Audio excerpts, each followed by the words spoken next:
That's my Belial impression. Hello, Huge Movie Fanatic Nate coming at you for the third and final film in the basket case, I guess you can call it trilogy, which is basically consists of one slam bang, absolute fantastic first movie and two completely unnecessary and ridiculous sequels. I'm coming at you for the movie and movie slash Blu-ray review of Basket Case 3. Now this one had been previously available on DVD, but unlike Basket Case, the fantastic treatment Basket Case 2 received with the new transfer and the anamorphic transfer, Basket Case 3 in what year? I don't know. This lighting is in 2004. Got a DVD release from just 20th Century Fox Home Video, which is just the same, presumably the same transfer that was originally put out on, VHS and Laserdisc in 1992 or whatever. So, I had this, being a kind of liking aspects about this. I bought this in 2004, and this is the DVD, which is just, like I say, the transfer, presumably the transfer from the original transfer from 92 or whatever. So this is a review of Basket Case 3 and then the recently released Synapse Films Blu-ray. So on to the review of Basket Case 3. Now, this movie came out, I think in the spring of 1992, I think, and I was older than I was when I first saw. I would be 16 years old, and still not old enough to really realize that this is garbage. And being a fan of Basket Case, tremendous fan of Basket Case, and probably more of a fan of Part 2 than I am now at 16. I liked aspect. It's still the same. My feeling about Basket Case 3 is still pretty much the same. I probably liked it more then than I do now, though. I think, I want to say that the reason I got the Blu-ray, by the way, is just because, like I say, on the, this DVD was just like the same transfer from '92, and I was, since this DVD is pretty much, Basket Case 2 is pretty much an upgrade of the original, video version of 2, I figured I'd get an upgrade of Basket Case 3, and do I regret it? Nah, it's kind of cool, but anyway, on to my review of Basket Case 3. Oh, just like I forgot to mention the ending of Basket Case on the Basket Case review, I forgot to mention the ending of the Part 2 in my Part 2 review. So, very I think one of the coolest things, maybe cool and dumb at the same time, about Basket Case 2 is it ends with the Dwayne accidentally, well, he doesn't kill her. Susan they're arguing, and Susan kind of pulls herself away from Dwayne and kind of falls out the, presumably second-story window and dies. Susan is the name of the young granddaughter of Granny Ruth with the alien baby who hasn't, you like that? Who hasn't come out, who's been conceived but hasn't been born in 7 years since the conception or whatever. So Dwayne, Dwayne and her are struggling and stuff like that, and Dwayne's breaking down like, oh my god, she's a freak too, and she falls out the window, and at the end of Basket Case 2, the freaks go on this is like so dumb. And the music, I forgot to mention the music in Part 2 is, in my opinion, really stupid too. They go on a hunt throughout Granny's house to find Dwayne and Belial, and Basket Case 3 starts with basically the end of 2, so I guess it's okay that I'm saying this because it is in Basket Case 3.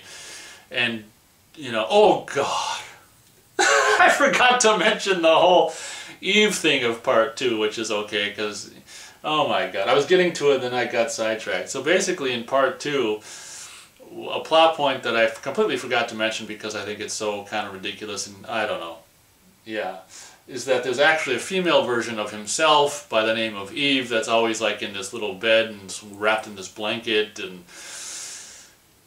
at the end of the movie, oh my god, during all this stuff, oh my gosh, Dwayne and Eve get together, if you know what I mean, and Eve does her, well, I guess it's Belial style, it's not, formerly known as doggy style, might as well call it Belial style. He's behind her and she's in front of him, and you have these amazing sound effects of smacking whatevers and stuff. And at the end of Basket Case, 2, Belial and Eve get it on and have some sex, and after that, Dwayne's going nuts after Susan falls out the window and grabs a baseball bat, and basically, long story short, sews with thread, and it's what do they use? Knitting yarn and a big huge needle. Kidnaps Belial, which kind of he knocks him out. That's why he was able to do it. I was like, how can you Belial's this fearsome killer. How can you do anything against his will? But he knocks him out with a baseball bat.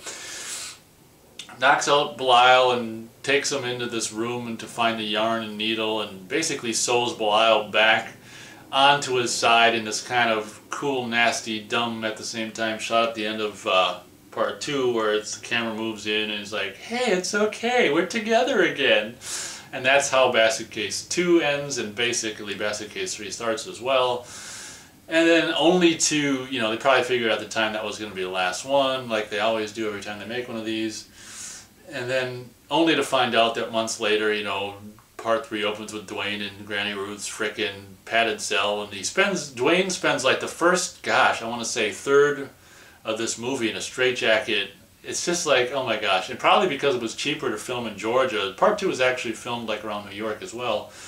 And probably because, I imagine the only reason this was filmed presumably in Georgia is because it was cheaper to film there or something, I don't know. But all of a sudden, all your favorite, or in my case, non-favorite freaks from part 2 are back, including, I think, some new ones, including some, gay cross-dressing freak guy and just whatever, who's playing the role of a nurse. At the beginning of this movie is just like, all of a sudden we're just going to have a road trip and get in the bus and go to Georgia, because that's where, is it Granny Ruth's brother? I can't even freaking remember. I just rewatched all these. It's just details that don't matter.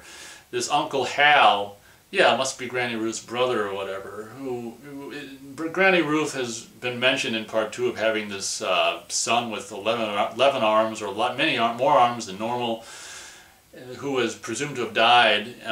That's all we hear about this Granny Ruth's son in part 2, and this son has actually been, he didn't really die, actually been living with Uncle Hal all these years, and so we see, Granny Ruth's son. I don't think he has 11 arms. He's got, 5 or 6 or something like that. He's this huge kind of Jabba the Hutt blob guy, and normal guy on top of this big blob. Anyway, the thing I hate about the Basket Case sequels is just like the other freaks is so dumb. And you don't even see Belial, I think, until 30 minutes into the movie. And Belial, which in my, this is the part 3 kind of, part 3 look here, this likeness. Belial looks absolutely fantastic in this movie. You thought he looked good in part 2, man.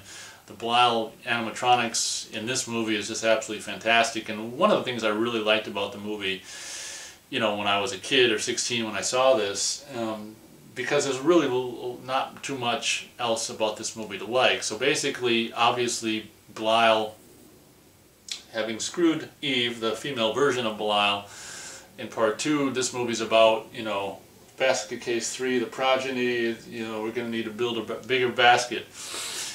Basically, Eve's I don't know how many months this has been after part 2, but enough to obviously come out with a bunch of baby bouncy Belials. This movie's about Eve being pregnant. The whole reason, I remember now, the whole excuse for going to Georgia or whatever is because Uncle Hal was going to, help with the birth or whatever. It turns out Belial,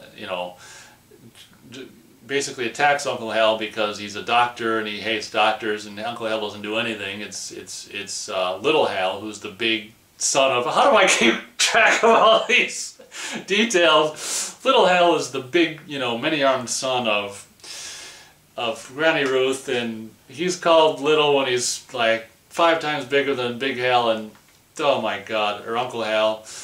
Anyway, it's so ironic that they go to Uncle Hal's place to have him deliver the babies, only to have him just be laying in bed for the rest of the movie, just all cut up by blood. But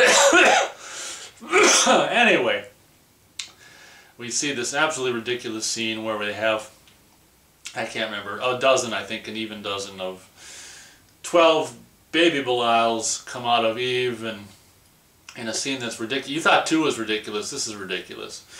The only thing I like more about 3 is, unlike 2, where it's like all these stupid sets and shit like I commented about, 3 is actually like filmed in Georgia in a little town or whatever, in this house and stuff. So there's actually some, you know, day and night exterior stuff in this green, you know, really green grass and green trees, you know, environment and stuff. So that's, I mean, it's really not a big deal, but those are some of the reasons why I think I do like, you know, if someone told me you could watch Basket Case 2 or 3, pick one, I'd do 3. I like 3 more than 2 just for those animatronic. Belial's fantastic. And the fact that it's actually got some, you know, it's actually got some day and night exterior. And also, don't let me forget, in their very first on-screen appearance, in a dream that Belial is having, oh crap, I'm going to forget, obviously they're not on the credits on the back of I'm going to forget the name of them, but there's these couple of buxom, you know, obviously, you know, breasts enhanced by whatever enhancing methods, these buxom, you know, apparently or presumably twins from Georgia.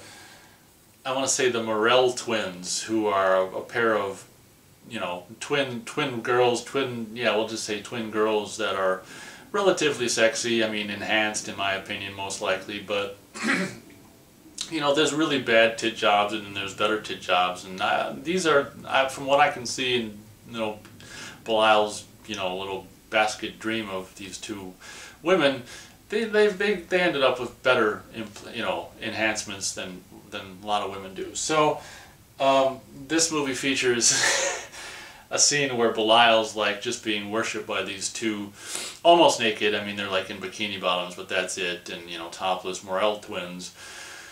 And then that scene's kind of cool where these girls are like reciting Shakespeare or something like that, and then they appear at the very end on TV on this kind of mockery show of Geraldo whatever. So anyway, this movie, on a side note, features these 2 buxom, you know, beauties, if you will, and this, you know, really just off the wall frickin' whatever dream sequence of Belial's. But anyway, long story short, one thing I will give this movie credit for is basically the bad guys in this movie are the police.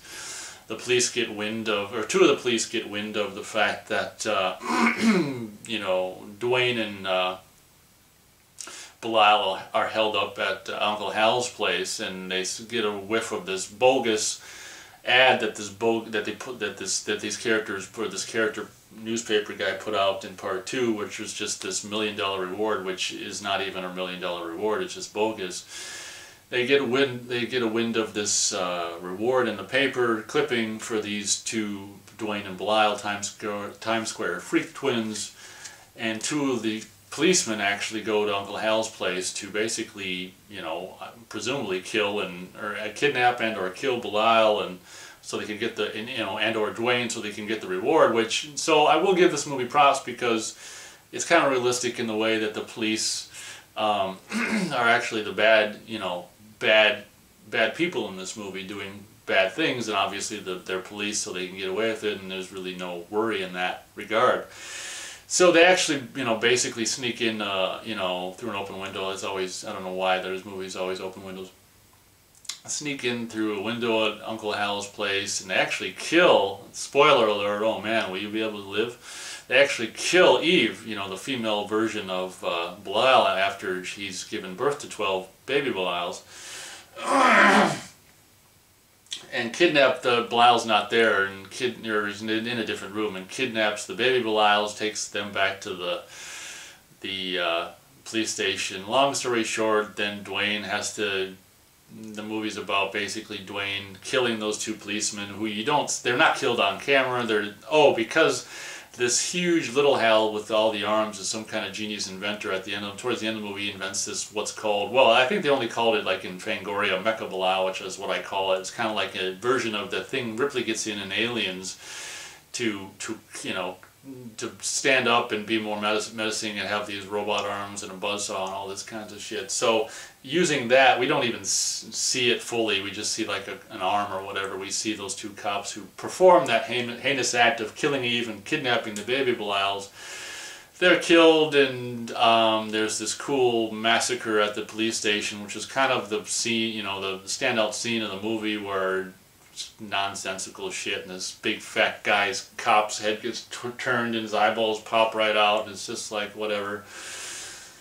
And you see the grand climax at the end of, you know, one thing I will say about this movie, it breaks my heart every time I watch it, almost to the point of tearing up, where this guy who plays the sheriff or whatever, who's, I didn't even mention this girl because she's not worth mentioning, but who's the father of this, you know, Georgian girl with this Georgian southern accent, who this girl in the massacre at the police station, you know, with Belial and everyone else, accidentally gets shot by another cop who's getting attacked, and she's dead, you know. And this guy who plays the sheriff absolutely breaks my heart every time I see it. And when his character sees his daughter, you know, after coming back to the site of the police station massacre, and sees his daughter, you know, dead, sitting against the door.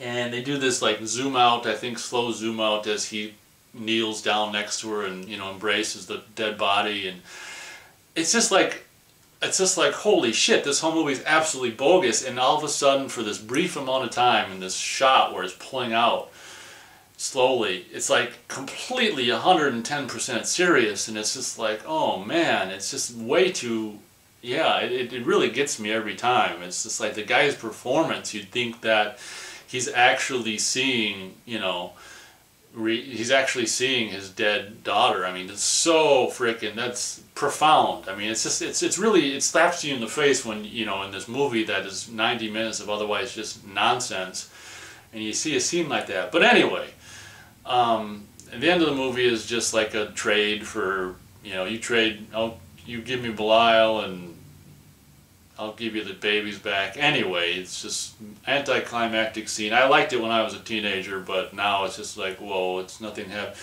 with the sheriff versus Mecha Belial and whatever, and oh my gosh. So I do like Basket Case 3 more than 2, maybe just by a half of a star or something. What did I give 2?